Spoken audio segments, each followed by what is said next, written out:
So hey guys, welcome back to my channel. The channel name is Fiction Star. So, the series name is, What If Naruto Fall in Love with Bulma? So let's start the video. The sight of a young boy waving at a family of monkeys hanging down from their place on a tall tree. Morning guys. He smiled, try not to get yourselves in trouble today. This young male owned a mane of gravity-defying, sunny blonde, spiky hair, a pair of cerulean blue eyes, a trio of thin lines on each cheeks that look like whiskers, a tan skin and a lean yet muscular build garbed in a form-fitting black, short-sleeved shirt, a pair of blue wristbands and finally, a pair of black pants that was secured by a dark blue obi, tucked into a pair of black kung fu shoes, and at the moment within the natural environment known to many of those who lived close by as empty. Pose that he was currently walking along a downward slope with a pair of tuna fishes, 3 times his sizes, hanging over each one of his shoulders. And speaking about trouble, I sure went through a lot getting you guys, the young man thought, but in the end, it was all worth it 'cause now I've got food that'll last me till supper.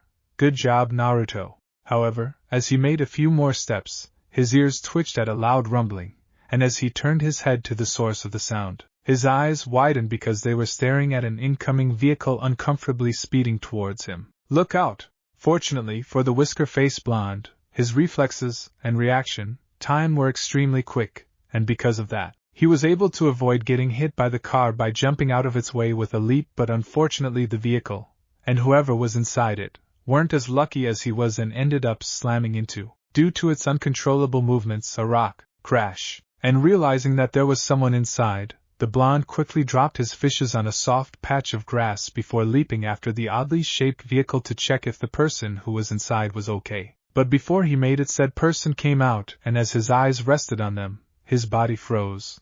Why? Mental note: focus more on the road when you're driving, Bulma. Well, that was because the person he was staring at was a female who owned a mane of long turquoise hair that was braided in a ponytail, a pair of dark blue eyes, a lightly tanned skin, and an hourglass build with a pair of perky D-cup breasts, a slender waist, a pair of wide hips, and a pair long legs that was garbed in a very short pink dress with the name Bulma printed on its chest, a pair of purple socks and finally, a pair of blue and white sneakers. Holy crap, she's hot, he, the blonde, thought, way prettier than some of those girls who tried to hit on Grandpa. At the same time, after the female finally met the figure of Naruto, she retreated into her mind. Oh my gosh, he's so hot, she swooned, that handsome face, those gorgeous eyes, and those muscles, oh my. He's such a beefcake. Could this love at first sight? Gosh, I might not need the Dragon Balls to grant my wish of a perfect boyfriend after all. Fortunately for the two of them, the blonde, identifying himself as Naruto, cleared his throat and rushed over to the staring female. Are you alright? He asked, snapping the girl who mentally identified herself as Bulma out of her trance. That was a pretty nasty crash. Oh, me? I'm fine, she, Bulma, replied. In fact, I should be asking you that question. I almost ran over that handsome face, and that hunky bod. Please, Naruto snorted, brushing his hand along his sunny blonde locks. And even if you did hit me, I would have come out unharmed. If getting hit by something like that could kill me, then I'd have been dead years ago. It's gonna take a lot more than that to take me out, I'll bet, a blushing Bulma muttered, tucking a strand of hair behind her ear before shaking her head. I mean, shouldn't I at least get you to a doctor? I can cover the expenses, it's not an issue for me. Like I said, I'm fine, Naruto stated, and even if I wasn't, any medical bills I may have got, I'd rather pay them with the cash I have in hand. Oh my, he's humble too. Meanwhile, Bulma retreated back to her thoughts. If he's single, you would have definitely lucked out with this one, Bulma. Good job. So what's a girl like you doing around these parts? And at the voice of Naruto, Bulma was pulled out, once more, from her wandering mind. I mean, from how you're dressed, and that vehicle you have there. You're probably from the city. This isn't the city. Are you lost or something? Lost? Oh no. In fact, far from it, Bulma snorted, before reaching into the sack on her hip, and pulling out a familiar something that caught Naruto's attention. I'm looking for something that looks like this, and my search led me up here. And seeing as you look like you're from around here, I've gotta ask, you wouldn't have seen anything like this around nearby, would you? Huh, the blonde blinked before his eyes narrowed as they closely inspected the ball. Kinda looks like the ball Grandpa left me, except mine has 4 stars. So I was right, there is a Dragon Ball here. And as she said this, the cheerful Bulma was jumping up and down in excitement. That means I'm almost halfway through summoning the Eternal Dragon, and getting my wish. Eternal Dragon? Naruto scratched his cheek in confusion. Wish? Oh right. And as she settled down, Bulma returned the Dragon Ball she pulled out back to the sack on her hip she got it from. You probably don't know the legend of the Dragon Balls. Well then, allow me to tell you a tale that's definitely gonna catch your interest. Let's stop by Grandpa's place before we do that. And after he said that, Naruto went to retrieve the fish he dropped on the patch of grass close by. I promised myself I'd eat something before the sun goes out, and it's still out, so... Sure! The female, meanwhile, grinned. Lead the way. With that, after Naruto lifted the fishes over his shoulder, he and Bulma retreated to his grandfather's house with a pleasant air around them, and as they arrived around there, their eyes spotted a neatly arranged pile of wood sitting next to a tree, with no one standing by. So this is your place, huh? And as she looked around, Bulma hummed and thought, kinda small, but I guess it's okay since you live on your own. I know what you mean, it was a bit snug when I used to live with Grandpa. Meanwhile, Naruto placed the fishes he'd caught on the wood he earlier set up, but eventually I got used to it. Oh yeah? Well, I don't think I can get used to living in a place like this. Bulma crossed her hands under her chest. I mean, don't get me wrong. I like the calm, peaceful environment, but I need technology to get a lot of important stuff done. We all have our preferences, Naruto shrugged, and speaking of preferences, I'd like to get back to preparing lunch. I wouldn't mind getting to know a little bit more about you as I do that, if that's okay with you. Well, if you insist, Bulma stated, rather shyly. In return, you get to tell me about yourself, Kay? And with a nod of agreement, the blue-haired female began to tell the blonde a little bit of her life, making sure to edit some details to make herself look good in the eyes of someone she was immensely attracted to. And after the meal was prepared, eaten, and digested, and after the two let out satisfied belches with Naruto being complimented on for his amazing cooking, Bulma decided to do what she promised, and, after setting the tone by bringing the 3 Dragon Balls together with Naruto watching as the 3 orange balls give an eerie glow while being placed next to each other, explain what they really were. And after she was done, Naruto decided to make sure he heard things right. So you're telling me that these are called Dragon Balls, he, the spiky-haired, whisker-faced, blonde, stated, and on top of the fact that there are at least 7 of them in total. When you bring them together, they're capable of granting any one wish you want as long as you summon the magical dragon residing within it with the right words? Yup, stated Bulma, who was nodding rapidly in agreement. At least, that's according to the research I found. And with your Dragon Balls added to mine, I have 3, which means I'm practically already halfway there. You're halfway there? And with narrowed eyes, Naruto stared at the female in front of him. Yeah, when exactly did I give you my Dragon Ball? 'Cause I don't exactly remember doing that while you went on with its so-called magical history. He snatched the 4-star ball from the table before Bulma could even grab it, and besides, what's the guarantee that this stuff's real anyways? For all you know, this could be a trick someone pulled 'cause they thought it might be funny. And what guarantee do you have that it's not? Bulma challenged. I guess neither of us know the answer to that until we gather all 7 Dragon Balls. And as for the first part, why not come with me on this trip? On top of getting to see the world more, which I'm sure is something your grandpa would probably want, you can keep your Dragon Ball until we find all 7 and summon the Eternal Dragon. If it doesn't work, you get to keep the 4-star ball, and I can keep the rest as some sort of a collection. What do you say? I guess I can see Grandpa wanting me to explore the world a bit to see what it has to offer, Naruto admitted, seeing as while the animals are fun to hang around with, it does get a bit lonely from time to time, but if we're being honest, that's something I'd rather do on my own, and after I'm done with my training, and miss out on spending time with a stunningly gorgeous, amazingly brilliant partner like me?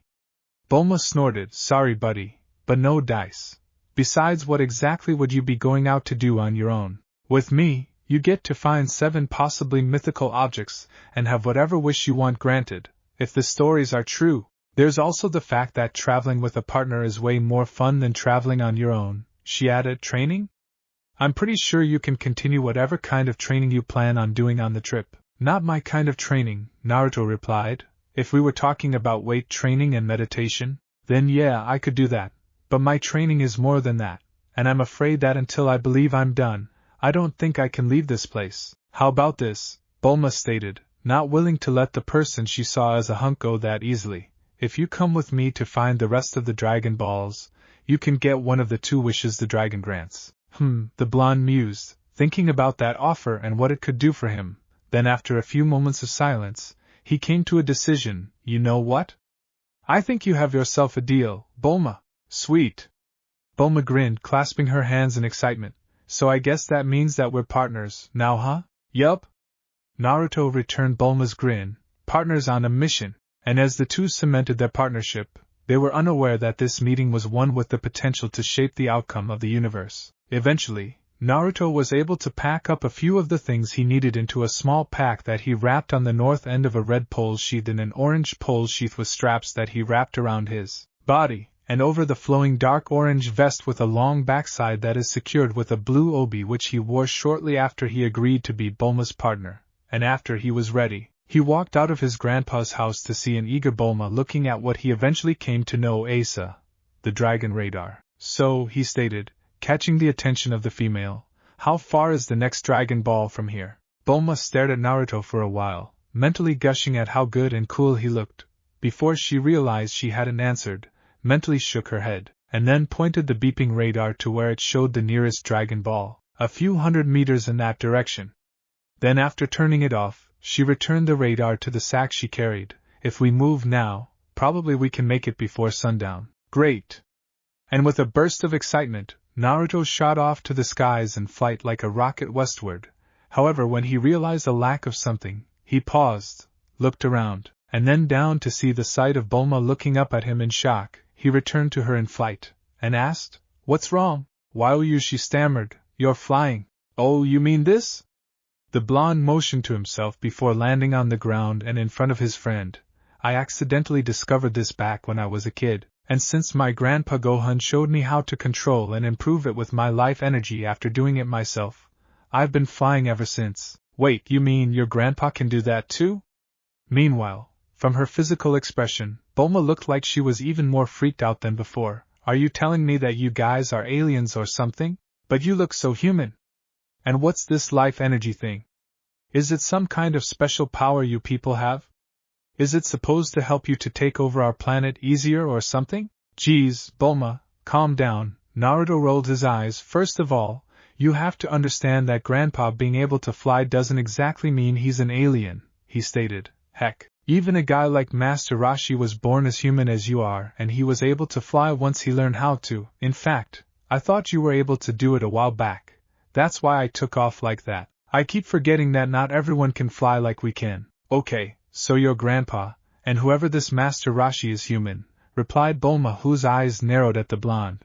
"But you never said you were." "Oh, that's because I'm not," Naruto chirped. "I don't know where I'm from, but Grandpa found me when I was a baby and my pod had just landed nearby his place, and until he slept and didn't wake up one day I've been with him, so you don't have to worry about me plotting to take over the human race or anything, 'cause I'm not like that." He paused. "And the reason I look mostly human is 'cause I decided to tuck my tail under my clothes here, see?" Much to the shock of Bulma, a reddish-brown, monkey-like tail was revealed and twitched behind her new friend. That's a...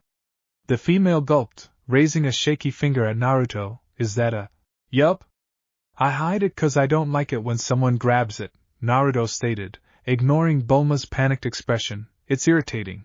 And as for the third one, life energy? Well, seeing as my Grandpa Gohan and Master Roshi could use it, and taught me how to control mine, humans are capable of using it, and it can be used for more than just flying." And after the blonde spoke, he brought his hands to his chest, cupped them a few meters away from each other, and waited patiently before smiling as an orb of orange spiral energy spun into existence. "For instance, I can do this, make many other types of energy-based constructs, create energy beams, or blasts capable of destroying mountains, create clones, shape-shift, and do many other things I'm yet to figure out," he stated.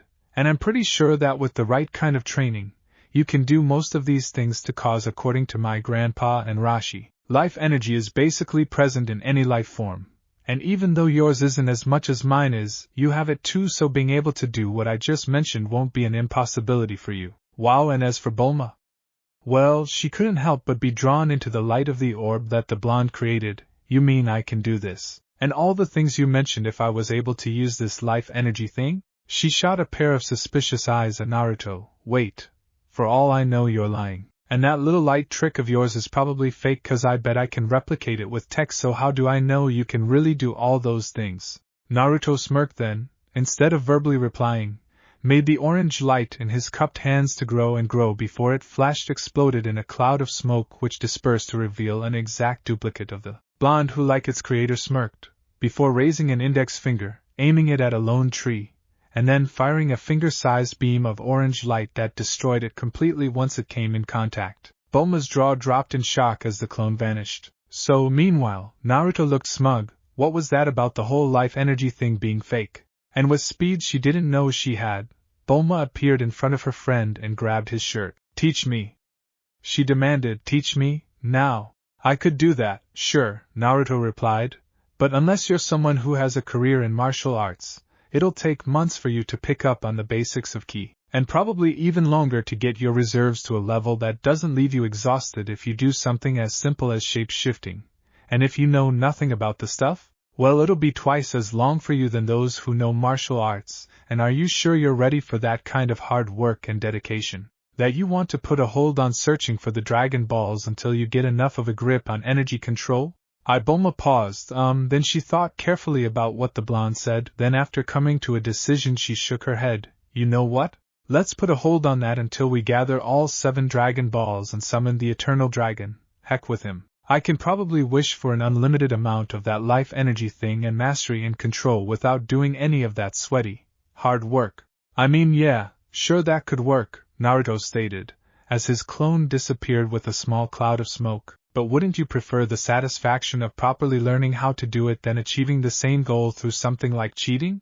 I'm an inventor and I have important projects back home to focus more on, so I can't afford to get distracted too long, Bulma explained, and on that, the tech I work on requires a lot of hard work and effort to complete, and I'd rather focus my time on that than performing martial arts. Plus I don't want to get all bulky and sweaty if I don't have to. Speaking of which, she hopped into Naruto's hands, forcing the blonde to carry her bridal style. Since you can fly really fast, you're gonna be my ride from now on.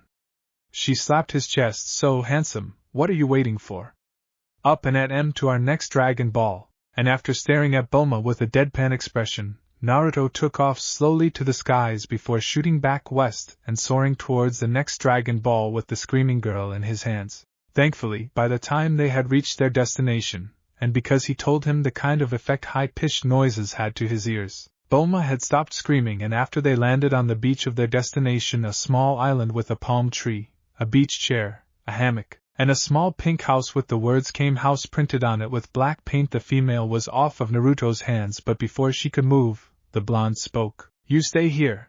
And as she blinked in confusion, asking why she needed to do that, Naruto walked past her. Around women, Master Roshi can get a little handsy, especially when it comes to attractive young women, so it's better for me to go in on my own. So what? Bulma frowned. He's a pervert? I've dealt with perverts before. How's he gonna be any different? Look, just trust me on this, Naruto stated, rolling his eyes. You're better off away from him. You're safer out here. Bulma shrugged. If you say so. And following the words of his traveling partner, he stepped into the house after opening the front door, and as he did, in less than a second he was able to locate its only resident, and that was due to the familiar lecherous giggling he heard, one that was accompanied with the sound of a female's voice and music. And as he stepped into the living room, where he had deduced that the noise was coming from, he closed his eyes and took a deep breath, before opening them to see an old man sitting in front of a TV, giggling lecherously, while his eyes were glued to the women on the TV doing exercise stretches. That's it, baby, work it! The old man tittered. Shake those fine boobs for good old Master Roshi. Ugh, and again, but for a different reason. Naruto rolled his eyes. Like I should have expected anything less. Then he took a deep breath and shouted out, Hey Roshi! Yeah! The old man, now known as Master Roshi, jumped up in shock at the shouting before he scrambled to his feet and turned around to the source. What the heck, Naruto?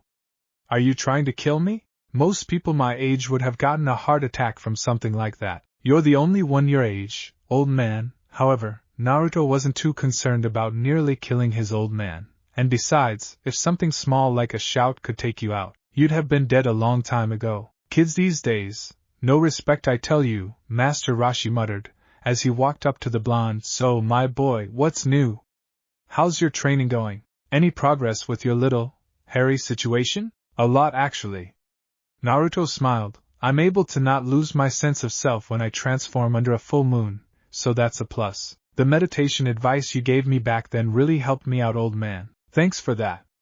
But that's not why I'm here. Oh? And at that, Master Rashi raised a white eyebrow in interest. Then why are you here, kiddo? Looking for a sparring match? If that's the case, then I'm gonna have to decline your offer, seeing as I'm not as spry as I used to be. As fun as that would be to have, that also isn't why I'm here, Naruto stated. I'm here 'cause of that little trinket on your neck. This old thing? And Rashi reached for the orange ball hanging off his neck from the necklace he wore. Why? What do you need it for? To start a collection, Naruto replied. Grandpa had the one with 4 stars on them, and you have the one with 3 stars, so I thought, what if they're more like this out there? I mean, sure, I don't know exactly how many of these balls I can find, but I'm counting on having a good time while I'm traveling around the world looking for them. Plus, who knows? The world is full of many different people. I could learn all sorts of new things from them. My boy, I wasn't born yesterday, Master Rashi stated, after a few moments of silence. I know you're not telling me the whole truth, so spill it. Why do you really want this little old relic of mine? Here's a better question, however. Naruto crossed his hands over his chest. Why haven't I taken the ball from you yet, when I can do that without you even noticing it? He stated. I could have done it when you were watching your show, but I decided to be polite and ask you first. So here's the thing. Are we gonna keep playing 20 questions, or are you gonna give in and hand that over to me? For that disrespect, and at that, Master Rashi frowned, I'd sooner slap you around silly before considering handing anything to you. But seeing as I don't really need it, I guess you can have it. The old master paused, but in return, I want you to do something for me. I have a feeling I already know what this might be, and as he brushed his hands along his blonde locks, Naruto sighed. But fine, I'll humor you. What do I need to do? And a few minutes after Rashi had given his demands, Naruto walked out of the house, much to the delight of his partner. So? The impatient Bulma asked, did you get it? Yup. And when he raised the object of interest, a familiar orange ball with 3 stars, Bulma's eyes sparkled. The 3-star Dragon Ball, present and accounted for. Oh, Naruto! Bulma gushed, glomping onto the blonde and wrapping herself around him. I love you. Meanwhile, Naruto blinked. I'm sorry, the words registered in his mind. What? But instead of answering the blonde, Bulma, after she stopped rubbing herself on the incredibly strong body, which got a strong reaction from Naruto that he was able to barely contain, thankfully reluctantly pulled away from him, snatched the ball and rubbed it on her cheek lovingly. Oh my! 4 balls in one day! She happily hummed. At the rate we're going, there's a chance that we might be done with the search by tonight or tomorrow morning. If we don't run into people too stubborn to give up their Dragon Balls if said balls do end up in someone's possessions. And after successfully suppressing his urges, Naruto folded his hands behind his head. Then with my speed, I can see us finishing by tomorrow, latest the day after. He paused. Anyways, where's the next Dragon Ball? Huh? Bulma blinked. Oh, right. And after reaching for the radar in her backpack, she activated it and searched for the next ball until she found what she was looking for. Yup. She grinned when she found it. Not far from here, like I thought. Come on, partner, let's get a move on. Then after Bulma jumped on the back of the blonde, fastened her legs and arms around his waist and neck, and pressed her firm mounds on the back of Naruto, the two departed from Master Rashi's island, unminding of the fact that there was a plane flying towards it. The next Dragon Ball was located in what happened to be a small village, which was what Naruto and Bulma had noted as they eventually arrived at its entrance. And as the whiskered blonde touched down by the gates, Bulma hopped off of him and, along with her partner, walked through and looked around. Well, according to my dragon radar, this is where the 5th Dragon Ball is, Bulma, noted, but it's so empty. Do people even live here? Yeah, they do. And beside her, Naruto's nose twitched. If they weren't, then my nose wouldn't be picking up on their scents. They're probably hiding because of something. Or maybe even someone. Well, maybe if we help them out with whatever it is they're having an issue with, they'll give us the Dragon Ball they have here. And with that, Bulma walked up to the door of a random house, now come on. Time waits for no one. However, after she knocked a few times, no one answered. It was a development that brought a frown to her face. Something she used to the blonde. I thought you said there's someone here. There is, Naruto replied, and, after asking for Bulma to move out of the way, he knocked on the door. Hello? And after no one answered, he gently pushed the door open, and walked in. Is anyone there? If you're scared about the door, then I didn't mean to break it. Sorry. I can help fix it if you want. An axe, however, instantly was thrown at the blonde, and before it could hit, not that it could do any damage if it did, Naruto's hand suddenly snapped up and caught it by its blade. Gah! Bulma, meanwhile, dropped on the ground on her ass. What the hell was that?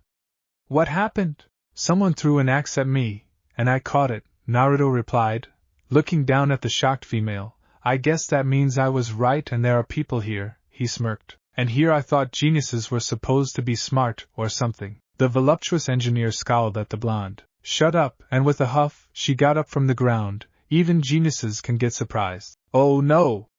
The two were interrupted by a new voice, however. It's just as I feared.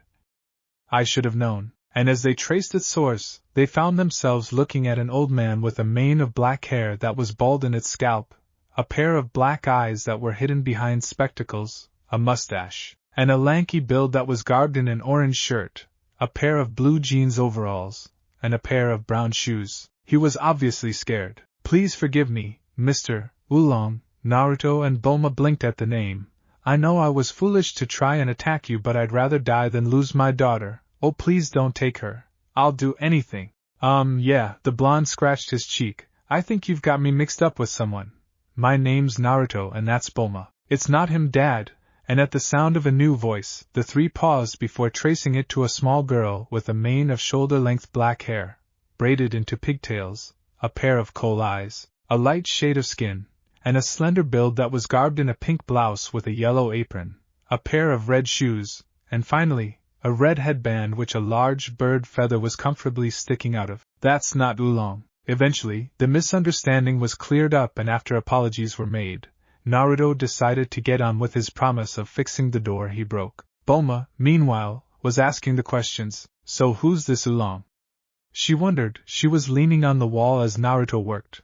And what's he done that's made everyone so afraid of him? He's our worst nightmare, the old man stated, holding his daughter in comfort. He's a blackness descending on our village, a monster who treats us like his toys. Bulma frowned. That bad? Much worse. And after being asked how so by his guests, the old man continued, somehow, this creature has the power to change into any shape it wants to. People flocked out of their houses and gathered by the old man's door by this time.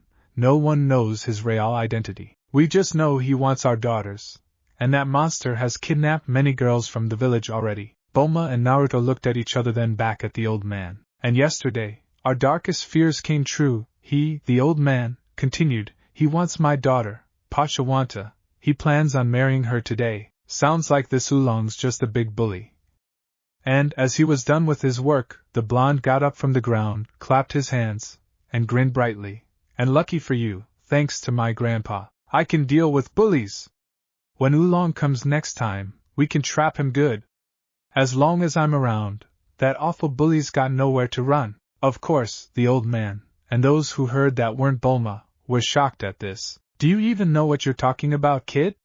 He, the old man, stated. His expression was one of shock. Oolong's dangerous. He can be twice as big as this house if he wants to be. You don't stand a chance. Yeah? Well, I bet my friend here can take him out, Bulma boasted, much to Naruto's embarrassment. And you know what? I bet it'll even be easy. My.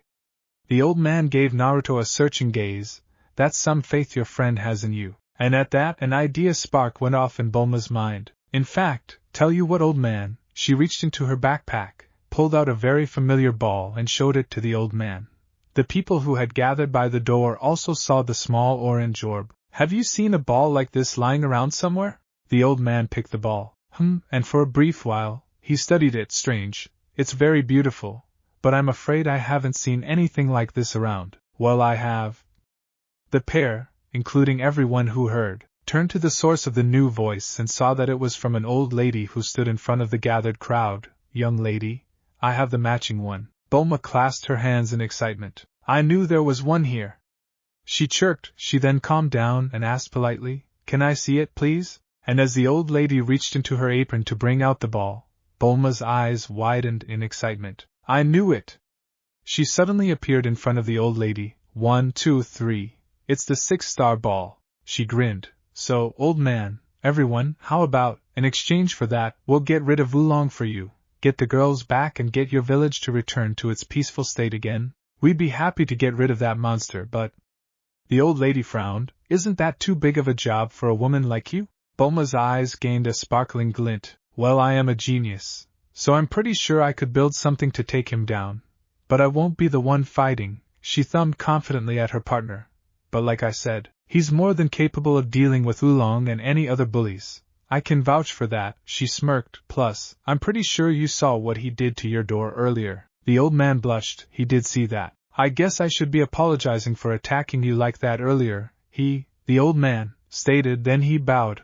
"I am deeply sorry for that action, and if you do indeed help us take care of Oolong, and save the daughters of this village, you will have my and my village's eternal gratitude." The villagers mimicked the old man, showing the pair their gratitude if the action was indeed to be done. "Now then," Bulma pounded the side of her fist into a palm, "all we need is a plan for him to take us to his base and we're good to go. I have an idea." The focus of all was shifted to Naruto, who hadn't spoken since the old man introduced himself. As for Naruto, his attention was directed at Bulma. "But I'll need you to trust me if we're gonna make this work. This isn't something I'm gonna like." Bulma gulped, as everyone's gaze was refocused back on her. "Is it?" "Like I said," Naruto grinned, "just trust me." "I can't believe I allowed him to do this," Bulma muttered, shifting in the clothes she was forced to wear as she stood in the middle of the village, and out in the open. She glanced up at the branch of the tree Naruto sat on and yelled, "You better protect me." "With my life," Naruto declared.